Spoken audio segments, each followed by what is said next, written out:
Pressing those dishes. The phrase might sound funny, but for many Black women, this is actually what depression looks like, hidden behind tasks, performance, and constant doing. Black women don't usually have the option to not show up. And that's just not a saying, it's survival. For so many of us, rest or vulnerability isn't a choice that we've been allowed to take. Back in college, I joined a club, personally me, by the way.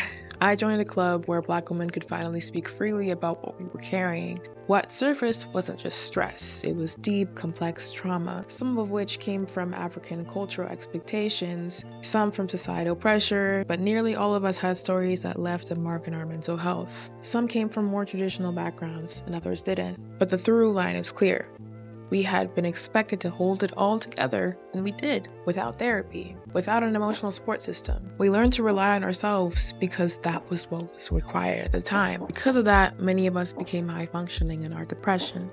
We stay busy, we overachieve, we avoid sitting still because slowing down means feeling. And in our communities, feeling is often labeled as weak. Sometimes when a Black woman starts to show low-functioning behavior, people barely notice because they're used to enduring in silence. Research shows that depression shows up differently in Black women. Physical symptoms like fatigue, insomnia, and low libido, self-criticism, self-hate, irritability and numbness, a loss of the things that we used to enjoy, and even some extreme cases of anhedonia. Only about 30% of Black adults with mental health challenges receive treatment, according to the National Alliance on Mental Illness. And that gap isn't just about stigma, it's about access, trust, and whether or not the care we do get actually understands who we are. That's why healing for Black women has to be very intentional and collective. Whether it's through community spaces or storytelling, we need resources that reflect our lived experiences, not just generic fixes.